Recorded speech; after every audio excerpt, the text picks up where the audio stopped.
மீனா வந்து கொழு எப்படி வைக்கணும், எப்படி முறையாக பண்ணணும் அப்படிங்கிறத விளக்கமாக எல்லாமே சொல்லிட்டு இருக்கிறத கேட்டோன்னா ஸ்ருதி இருந்துட்டு, வாவ் மீனா உங்களுக்கு எவ்வளோ விஷயம் தெரிஞ்சிருக்கு அப்படின்னு சொல்லிட்டு இந்த அத்தை தான் வந்து உங்களுக்கு பூ கட்டுறதை தவிர வேறு எதுவுமே தெரியாது அப்படின்னு சொல்லி நினச்சிட்டு உங்களை மட்டம் தட்டிட்டு இருக்காங்க அப்படின்னு சொல்கிறாங்க. அதுக்கு மீனா இருந்துட்டு, என்ன ஸ்ருதி இப்படி சொல்கிறீங்க, நமக்கு வந்து என்ன விஷயம் தெரியும் தெரியாது அப்படிங்கிறது வந்து நமக்கு தெரிஞ்சால் போதும், அது மற்றவங்களுக்கு தெரியணுங்கிற அவசியம் கிடையாது அப்படின்னு சொல்கிறாங்க. நீ கரெக்டாக சொன்ன மீனா, நமக்கு என்ன திறமை இருக்குது அப்படிங்கிறது நம்ம செய்கிற வேலையிலிருந்தே மற்றவங்களுக்கு நல்லாவே காமிச்சு கொடுக்கும் அப்படின்னு சொல்கிறாரு. அதை பார்த்துட்டு நிஜமாக தான் சொல்கிறீங்க, கரெக்டு தான் அப்படின்னு சொல்லிட்டு ஸ்ருதி சொல்கிறாங்க. அந்த நேரத்தில் அண்ணாமலையும் உள்ளேருந்து வெளியே வராங்க. அப்போ வந்து அண்ணாமலை இருந்துட்டு, வேணுங்கிற பொருள் எல்லாமே வாங்கியாச்சுல்ல அப்படின்னு சொல்லி கேட்குறாரு. வேறு ஏதாவது வேணுமா அப்படின்னு கேட்குறாரு. உடனே விஜய் இருந்துட்டு, இல்லைங்க எல்லாமே இருக்குது, இதுவே போதும், நீ எதுவும் வாங்க வேண்டாம் அப்படின்னு சொல்லிட்டே வராங்க. அவங்க வரதை பார்த்தோன்னே ஸ்ருதி ஓடி போய், அத்தை இது என்ன இவங்க பாக்ஸாக வந்து அடிக்கிட்டு இருக்காங்க, என்ன பண்ணிக்கிட்டு இருக்காங்க இவங்க, இதெல்லாம் நீங்கள் கேட்க மாட்டீங்களா அப்படின்னு சொல்லிட்டு நடிக்க ஆரம்பிக்கிறாங்க. ஓ அதுவாமா, இவங்க ஏதோ கொடு வைக்கிறா அப்படி இப்படின்னு சொல்லிட்டு இவ ஆடிக்கிட்டு இருக்கா, ஏதோ பெரிய வீட்டிலேருந்து வந்தவளாட்ட எல்லாமே பண்ணிக்கிட்டு இருக்கிறா அப்படின்னு சொல்லி நக்கலாக பேசுகிறாங்க. அதை கேட்ட உடனே, இதெல்லாம் நீங்கள் கேட்க மாட்டீங்களா ஆண்டி, நீங்கள் ரொம்ப தான் இடம் கொடுக்குறீங்க அப்படின்னு சொல்கிறாங்க. வேற என்ன பண்ணுறது, வீட்டுக்கு நல்லது அது இதுன்னு சொன்னால் அதனால சரின்னு சொல்லி ஒத்துக்கிட்டேன் அப்படின்னு சொல்லி விஜயா சொல்கிறாங்க. உங்களுக்கு ரொம்ப நல்ல மனசு, இலக்கிய மனசத்தை அதை தான் அவங்க யூஸ் பண்ணிக்கிறாங்க அப்படின்னு சொல்லி ஸ்ருதி சொல்கிறாங்க. உடனே மீனா வந்துட்டு, ஹலோ நாங்கள் வந்து கொடு வைக்கிறதுக்கு தான் இது பண்ணிக்கிட்டு இருக்கோம், இது வீட்டுக்காக தானே பண்ணுறோம் அப்படின்னு சொல்கிறாங்க. ஸ்ருதி சொன்னதை கேட்ட உடனே முத்து வந்து அப்படியே இரும்பல் வர மாதிரி அப்படியே நடிக்கிறாரு. அதை பார்த்துட்டு விஜயா இருந்துட்டு, டே என்னடா உனக்கு எப்படி இருக்குது அப்படின்னு சொல்லி கேட்குறாங்க. இந்த வீட்டில் இரும்ப கூட கூடாதா அப்படின்னு சொல்கிறாரு. தெரியுது நீ எதுக்கு இரும்புறேன்னு சொல்லிட்டு, இந்த நக்களெல்லாம் வச்சுக்காத என்கிட்ட அப்படின்னு சொல்கிறாங்க விஜயா. விடுங்கண்டி இவங்களாம் இப்படித்தான் அப்படின்னு சொல்லிட்டு ஸ்ருதி சொல்றாங்க. அதை கேட்டோன்னா விஜயா இருந்துட்டு, ஆமாமா எனக்கே தெரியும் அப்படின்னு சொல்லிட்டு ஸ்ருதி சொன்னதை கேட்டு சந்தோஷப்படுறாங்க. உடனே அண்ணாமலை இருந்துட்டு, பொம்மையெல்லாம் வேணுங்கிற அளவுக்கு எல்லாம் வாங்கிட்டீங்களாமா அப்படின்னு சொல்லி கேட்கவும், மீனா இருந்துட்டு, ஓரளவுக்கு வாங்கிட்டோமாமா, தேவையானதெல்லாம் பார்த்து எல்லாம் அடுக்கி வச்சுக்கிட்டு இருக்கோம் அப்படின்னு சொல்றாங்க. இவங்க பேசிட்டு இருக்கும்போதே விஜயா இருந்துட்டு, இதே வேலையா அதையவே வச்சுக்கிட்டு உட்காந்துக்கிட்டு இருக்காத, நேரத்துக்கு கரெக்டாக சமைக்கிற வேலை பாருப்போ அப்படின்னு சொல்லிட்டு வந்து உட்காந்துக்கிறாங்க. உடனே மீனா வந்துட்டு, நான் வேலையெல்லாம் முடிச்சு வச்சுட்டேன், சமைச்சு வச்சுட்டு அத்தை அப்படின்னு சொல்கிறாங்க. அந்த நேரத்தில் முத்து வந்து ஒரு பாக்ஸ்லேருந்து ஒரு பொம்மையை எடுத்து பிரித்து எடுக்கிறாரு. அதை பார்த்த உடனே மீனா இருந்துட்டு, டான்ஸ் கிளாஸில் அந்த 2 பேரும் இப்படி தான் கட்டி பிடிச்சிக்கிட்டு இருந்தாங்க அப்படின்னு சொல்கிறாங்க. என்ன மீனா சொல்கிற அப்படின்னு சொல்லி முத்து கேட்குறாரு. உடனே விஜயா இருந்துட்டு, அவங்க ஒன்றும் கட்டி பிடிச்சிட்டு இருக்கல, அவங்க ஸ்ருங்கார ரசம் பண்ணிக்கிட்டு இருந்தாங்க அப்படின்னு சொல்கிறாங்க. அதை வந்து இப்போ வந்து தேவையில்லாதெல்லாம் இங்கே எதுக்கடி பேசிகிட்டு இருக்க, போட்டு கொடுக்குறியா இங்கே அப்படின்னு கேட்குறாங்க. நான் ஒன்றும் போட்டு கொடுக்கலத்தான், அவங்க இருந்ததை தான் நான் சொல்கிறேன், இதுதான் ஸ்ருங்கார ரசம்னு எனக்கு தெரியல, அதனால தான் நான் அவங்க அப்படி பண்ணிட்டு இருந்ததை வந்து உங்ககிட்ட சொல்ல வந்தேன் அப்படின்னு சொல்கிறாங்க.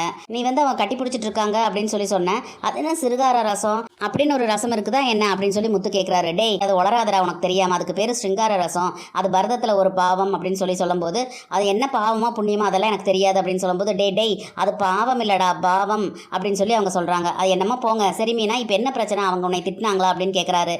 இல்லைங்க நான் சொல்ல வரதை அத்தை புரிஞ்சுக்காம கேட்டாங்க, ஆனால் இதுதான் வந்து அந்த பரதநாட்டியத்தில் இருக்கிற இதுன்னு எனக்கு தெரியாது, அவங்க அப்படி நிற்கிறத பார்த்த உடனே அந்த மாதிரி நான் சொல்லிட்டேன் அப்படின்னு சொல்றாங்க மீனா. அதை கேட்ட உடனே முத்து இருந்துட்டு, அந்த பொம்மை எப்படி காமிச்சு இப்படியே அவங்க நின்றுக்கிட்டு இருந்தாங்க, கட்டி பிடிச்சிட்டா நின்றுட்டு இருந்தாங்க அப்படின்னு கேட்குறாரு. டேய் அது வந்து வேற, ஸ்ருங்கார ரசங்கிறது வேற அப்படிங்கிற மாதிரி அவங்க சொல்றாங்க. சரி அப்போ மீனா சொல்றது தப்பா, மீனா வந்து உங்ககிட்ட சொன்னது நிஜமா என்னன்னு நமக்கு தெரியணும்ல, நீங்க அதை செஞ்சு காமிங்க அப்படின்னு சொல்றாரு முத்து. கேட்டோன்னே விஜயா வந்துட்டு, அதெல்லாம் இப்போ செய்ய முடியாது அப்படின்னு சொல்றாங்க. யார் சொல்றது உண்மை அப்படிங்கிறது தெரியணும்னா செஞ்சு காமிக்க வேண்டியதானே அப்படின்னு முத்து சொல்றாரு.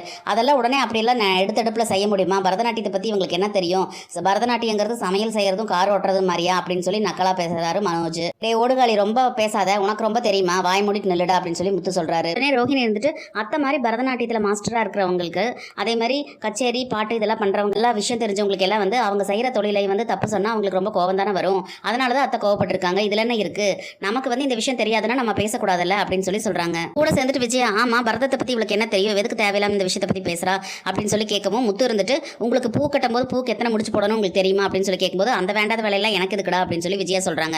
அதே மாதிரி தான் யார் யாருக்கு என்னென்ன தெரியும்னு ஒன்று இருக்கு, அதுக்காக தப்பு எது சரியதுன்னு தெரியாம இருக்க முடியாதுல்ல அப்படின்னு முத்து சொல்றாரு. உடனே அண்ணாமலை இருந்துட்டு, மீனா மேல தப்பு இருக்கா என்னன்னு தெரியணும்ல விஜயா, நீ வந்து அந்த அவங்க சொல்றதை தான் செஞ்சு காமிச்சிடேன் அப்படின்னு சொல்லும்போது, ஏங்க இதுதான் சான்ஸ், நீங்களும் என்னை இப்படி பேசிட்டு இருக்கீங்களா அப்படின்னு விஜயா கேட்கறாங்க. உடனே முத்து இருந்துட்டு, நீ என்ன சொல்ல வந்தியோ அது இவங்க கேட்டாங்களா அப்படின்னு கேட்கறாங்க. இல்லங்க நான் சொல்ல வரதுக்குள்ள அத்தை என்ன திட்டாங்க அப்படின்னு சொல்லவும், விஜயா மறுபடியும் மீனாவை திட்டுறாங்க. எதுக்கடி சும்மா அப்படி போட்டு கொடுத்துக்கிட்டு இருக்க அப்படின்னு சொல்லவும், இவங்க கிட்ட எல்லாம் வந்து விளக்கமா விவரமா எல்லாமே சொல்லணும் மீனா, இதில் கேட்டுட்டு விட்டுட்டு என் பொண்டாட்டி எதுக்கு நீங்கள் திட்டிட்டு இருக்கீங்க, அதனால நீங்கள் என்னங்கிறது இதே மாதிரி செஞ்சு காமிங்க அப்படின்னு சொல்லிட்டு அந்த பொம்மை திருப்பி காட்டுறாரு முத்து.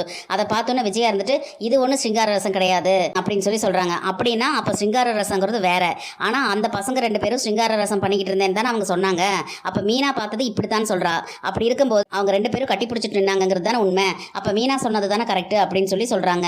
உடனே விஜயா கிட்ட நீ அதை செஞ்சு காட்டு அப்படின்னு சொல்கிறாங்க. அப்போ விஜயா வந்து அண்ணாமலை கூப்பிட்டு நிற்க வச்சுட்டு, அந்த அவங்க சொல்கிற ஸ்ருங்கார ரசம் சந்தோஷம் அப்படிங்கிற பாவத்தை வந்து செஞ்சு காமிக்கிறாங்க. அதை பார்த்தோன்னே மீனா வந்துட்டு இப்படியெல்லாம் அவங்க செய்யலை, இந்த பொம்மையில் இருக்கிற மாதிரி தான் அவங்க செஞ்சுக்கிட்டு இருந்தாங்க அப்படின்னு சொல்லி சொல்கிறாங்க. அதை கேட்ட உடனே அப்படின்னா அப்போ மீனா மேலே தப்பில்லைன்னு தானே அர்த்தம். உன் கிளாஸ்க்கு படிக்க வர பசங்க இந்த மாதிரியெல்லாம் வேண்டாத வேலை பண்ணிக்கிட்டு இருந்தால் உன் தலை தானே உருளும். அது உனக்கு புரியுதா? மீனா உனக்கு நல்லா தானே செஞ்சுருக்கா, அதுக்கு எதுக்கு அவளை போய் அத்தனை பேருக்கு முன்னால் நீ திட்டுன அப்படின்னு சொல்லி அண்ணாமலை கேட்குறாரு. உடனே விஜயா வந்துட்டு என்கிட்ட பரதநாட்டியம் கற்றுக்க வர பசங்க கிட்ட வந்து இவ தப்பு சொல்லிட்டு இருந்தா எனக்கு கோவம் தானே வரும். அது மட்டும் இல்லை, இவ டெய்லி சாப்பாடு கொண்டுட்டு வரதுக்கு கஷ்டப்பட்டுட்டு ஏதோ சும்மா பொய்யா சொல்லிக்கிட்டு இருக்கா அப்படின்னு சொல்லி சொல்கிறாங்க. இந்த விஷயத்தில் இங்கிருந்து தப்பிச்சுட்டு போகணும் அப்படிங்கிறதுக்கு வேண்டி நீ இனிமேல் சாப்பாடு எடுத்துட்டு வராத அப்படின்னு சொல்லி மீனாவை திட்டிட்டு எந்திரிச்சு ஓடிடுறாங்க. நல்லதே மீனா சொன்னாலும் அதை கேட்டுக்க கூடாதுன்னு நினச்சின்னு சொல்கிறாங்க. ஆனால் விஜயாக்கு எந்த பிரச்சனை வரக்கூடாது அப்படிங்கிறதுக்காக தான் வந்து மீனா அந்த விஷயத்த சொல்கிறாங்க. அதை வந்து விஜயா கேட்டுக்க மாட்டேங்கிறாங்க. என்னைக்கு அந்த பிரச்சனை பூதாகரம் ஆகுதோ அப்போ அவங்க பட்டு தான் திருந்துவாங்க. இனி என்னென்னலாம் நடக்க போகுதுன்னு சொல்லி நம்ம பொறுத்திருந்து பார்க்கலாம். நம்ம வீடியோ பிடிச்சிருந்தா லைக் பண்ணி சப்ஸ்கிரைப் பண்ணுங்கள் ஃப்ரெண்ட்ஸ். தேங்க்யூ.